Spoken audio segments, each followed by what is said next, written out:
नमस्कार मित्रों, आज के इस दुनिया में अधिकांश खाने पीने की चीज में कहीं ना कहीं मांस का उपयोग हो ही जाता है। मतलब यह है कि एक इंसान डायरेक्टली या इनडायरेक्टली अपनी जिंदगी में कभी ना कभी मांसाहार का सेवन किया होता है। तो वहीं पर बहुत सारे लोगों के दिमाग में असर ख्याल आता होगा कि जो लोग मांसाहार का सेवन करते हैं तो क्या वह लोग की पूजा अर्चना भगवान स्वीकार करते हैं या नहीं। तो आज के इस वीडियो में हम लोग इसी सवाल का जवाब ढूंढने वाले हैं। विस्तार में समझने की कोशिश करेंगे कि क्या जो लोग मांसाहार का सेवन करते हैं उन लोगों की पूजा अर्चना, उन लोगों की भक्ति ईश्वर स्वीकार करते हैं या नहीं। पर कुछ दिनों पहले एक वीडियो बनाया था जिसमें साफ साफ बताया गया है कि वेद पुराणों के हिसाब से मांसाहार का सेवन सही है या गलत। उसे आप काफी सारे लोगों ने समझे और काफी सारे लोगों ने प्यार दिए। उसी वीडियो से प्रेरित होकर मैंने यह वीडियो बनाने की सोचा।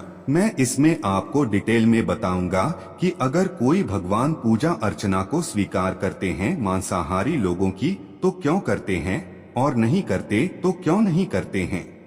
मित्रों, सबसे पहले इस चीज को समझने के लिए हम समझने की कोशिश करेंगे स्कंद पुराण के काशी खंड के अध्याय 3 को, जिसमें एक कथा का वर्णन है जिसमें सारे देवी देवता मिलकर एक बार काशी नगरी पहुंचते हैं तो यह देखते हैं कि वहां पर तो खूंखार जानवर भी यानी कि शेर, चीते, तेंदुए ऐसे जानवर भी पत्तियों का रस का सेवन कर रहे हैं। सारे देवी देवता यह देखकर काफी ज्यादा अचंभित होते हैं क्योंकि उन्हें यह पता था कि कोई भी वह शाकाहारी भोजन का सेवन करके जीवित नहीं रह सकता, लेकिन फिर भी वह पशु शाकाहार का सेवन कर रहे हैं। तो वह साफ साफ समझ जाते हैं कि मनुष्य को हर हालातों में केवल शाकाहार का ही सेवन करना चाहिए, चाहे किसी की भी भूख से मृत्यु क्यों न होने वाली हो, और उसे कभी भी मांसाहार का सेवन नहीं करना चाहिए। इस चीज का साफ साफ वर्णन मिलता है हमें स्कंद पुराण के अध्याय 3 में। स्कंद पुराण में एक और कथा का वर्णन है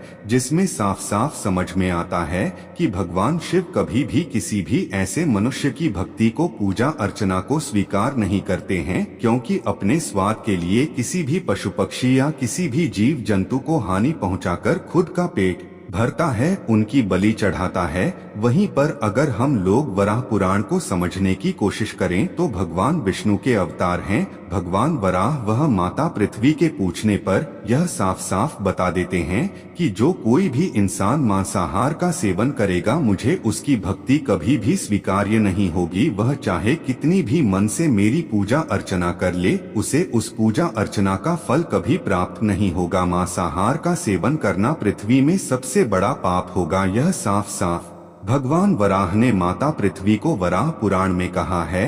आगे बढ़कर अगर हम इसे समझने की कोशिश करें तो गरुड़ पुराण में कुछ ऐसी कथाओं का वर्णन है जिसमें भगवान विष्णु ने ही गरुड़ देवता को कुछ जानकारी देते हुए मनुष्य के जीवन और मृत्यु के बारे में बताया था। भगवान विष्णु ने यह साफ साफ वरुण देवता को बताया था कि जो कोई इंसान जीते जी मांसाहार का सेवन करता है यानी कि पशु बलि देता है, खुद का पेट भरने के लिए किसी भी पशुओं की हत्या करता है, तो आने वाले कई जन्मों तक उन्हीं पशुओं की योनि में जन्म लेता है और बहुत बुरी तरह की प्रताड़ना सहता है और आखिर में उनकी भी उसी तरह से मृत्यु होती है जिस तरह से उसने अपने जीवन काल में पशुओं की हत्या की थी। भगवान विष्णु गरुड़ देवता को यह भी बताते हैं कि जो इंसान जीते जी मांसाहार का सेवन करता है वह हमेशा दुखों से ग्रस्त रहता है और मरने के बाद भी उसको कभी शांति नहीं मिलती है। उसकी आत्मा काफी समय तक भटकते रहती है।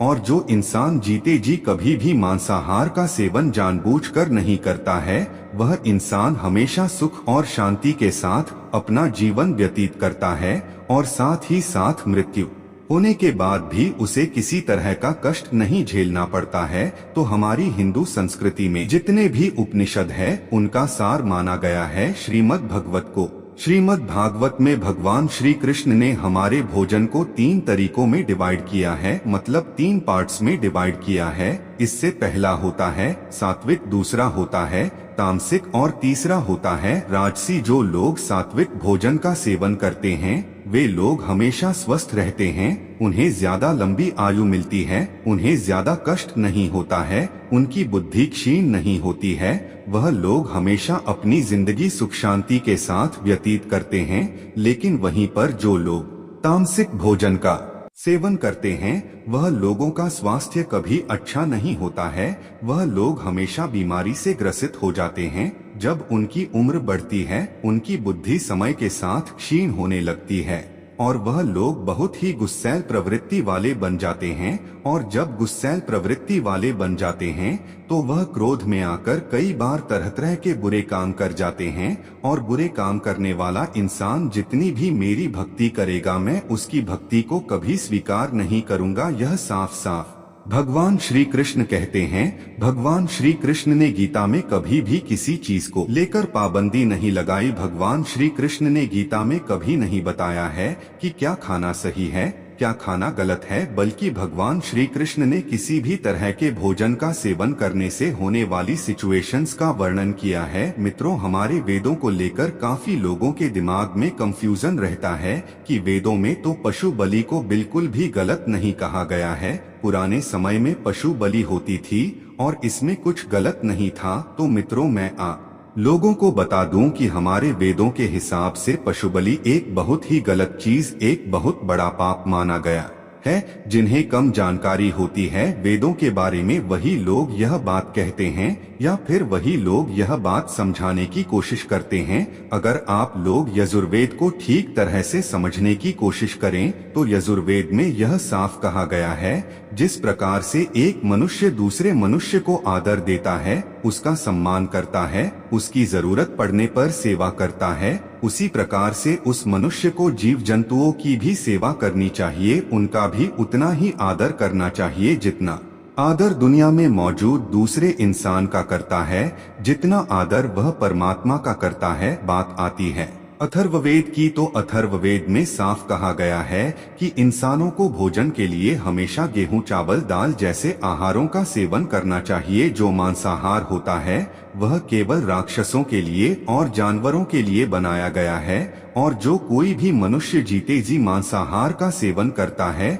वह राक्षसों की योनि में गिना जाता है और मृत्यु के बाद भी उसे उसी तरह की प्रताड़ना झेलनी पड़ती है जिस तरह की प्रताड़ना एक राक्षस को, एक कुकर्म करने वाले व्यक्ति को झेलनी पड़ती है। बात करें हम ऋग्वेद की, तो ऋग्वेद में यह साफ कहा गया है कि कोई भी मनुष्य अगर गौ माता की हत्या करता है, उनका सेवन करता है, तो उस मनुष्य को सबसे बड़ा पापी माना जाता है। इस पूरे ब्रह्मांड का ऐसे मनुष्य को कभी भी मृत्यु के बाद शांति नहीं मिल सकती। उसकी आत्मा जन्मों जन्म तक भटकती रहती है। कोई भी मनुष्य गौ माता की हत्या करके दूसरे लोगों को उनके दूध से वंचित करता है, ऐसे लोगों को सबसे बड़ा पापी माना जाता है। साथ ऋग्वेद में यह भी कहा गया है कि कोई भी मनुष्य अगर जीते जी किसी भी तरह के जीव जंतुओं को नुकसान पहुंचाता है, उनकी हत्या करता है, अपने स्वाद के लिए उनका सेवन करता है, वह मनुष्य को कभी भी सुख शांति नहीं मिल सकती। ऐसा मनुष्य हमेशा समय समय पर बीमार पड़ते रहता है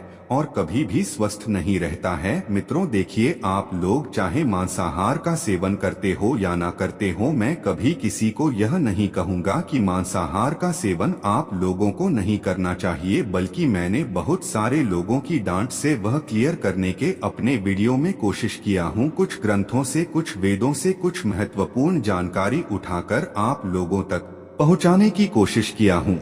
उम्मीद है कि आप सभी लोगों को वीडियो अच्छा लगा हो, तो इस वीडियो को ज्यादा से ज्यादा लाइक कर दीजिए, इस वीडियो को जरूर शेयर कीजिए और चैनल को सब्सक्राइब कर दीजिएगा। तक के लिए बहुत बहुत धन्यवाद। आपका दिन शुभ हो।